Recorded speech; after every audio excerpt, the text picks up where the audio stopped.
Class 10-এর চক্রবৃদ্ধি সুদের কষে দেখি 6.1 থেকে 16 দাগের অঙ্কটি সমাধান করব। 16 দাগের অঙ্কে বলছে কোনো নির্দিষ্ট পরিমাণ মূলধনের 1 বছরের সরল সুদ 50 টাকা এবং 2 বছরের চক্রবৃদ্ধি সুদ 102 টাকা হলে মূলধনের পরিমাণ ও সুদের হার নির্ণয় করো। প্রথমে ধরি মূলধন x টাকা এবং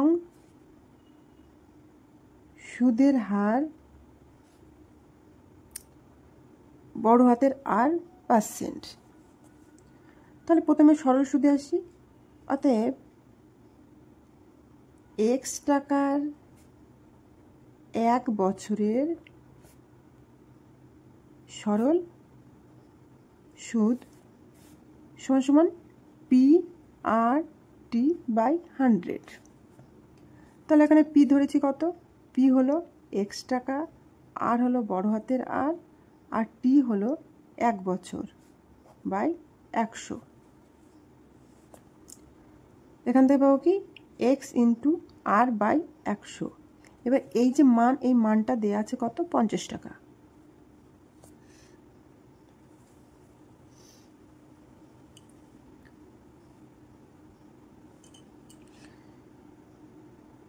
শর্তানুসারে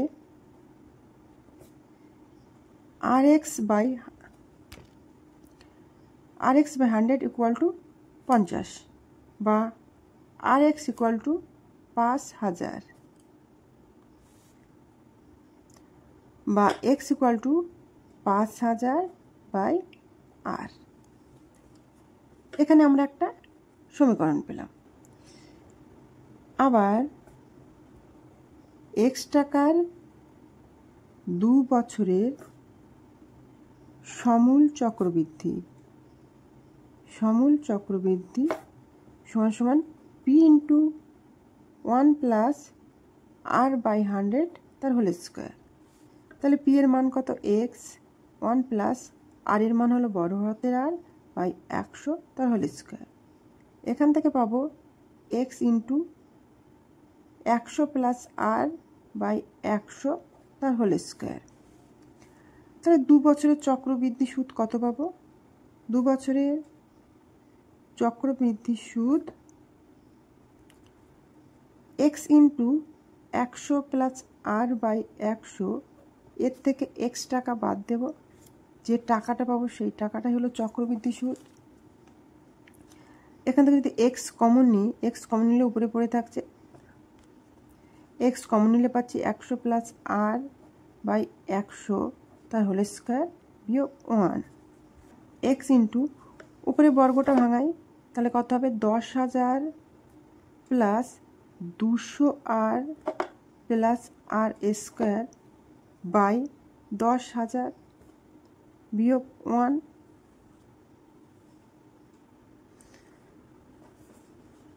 এখান থেকে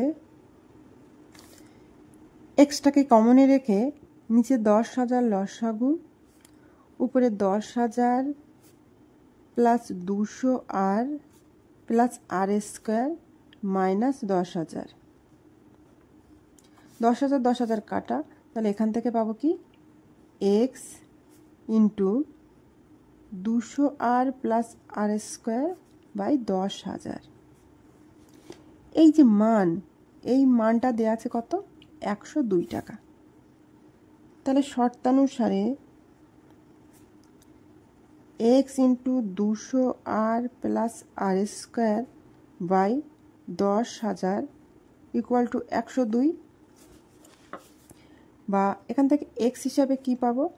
x এর মান পাবো 102 এর পিছে 4টে 0 by 200R plus R square.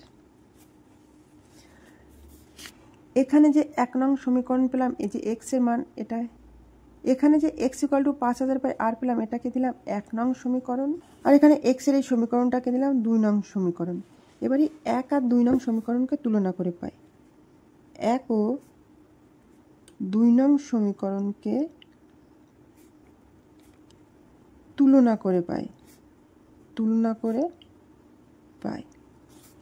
1 নং সমীকরণে আছে কত? 5000 বাই R ইকুয়াল টু 102 পিছের 4টে 102 পিছের 4টে শূন্য by 200 R plus R square. উপর থেকে 3টে শূন্য কাটা, 5 আর 102 এর মধ্যে কাটাকাটি কী হবে? 5 দুগুণে 10, 0, 4, এখান থেকে পাবো 204, বা কোনাকুনি গুণ করলে কত পাবো? 200 R plus R square equal to 204 R, বা R square equal to 204 R বিয়োগ 200 আর, বা R square equal to 4 R. অতএব আর ইকুয়াল টু 4। এই যে সুদের হার সেটা হলো 4%। এই যে আর এর মান, এটাকে 1 নং সমীকরণে বসিয়ে পাই। অতএব 1 নং সমীকরণে আর ইকুয়াল টু 4 বসিয়ে পাই। তাহলে কী পাই? X equal to 5000/4। এখান থেকে কী পাবো? এক্স ইকুয়াল টু 4 12 48 5 0, তাহলে 1250। তাহলে 1250 কি? এটা হলো আসল আর 8টা হলো সুদের হার।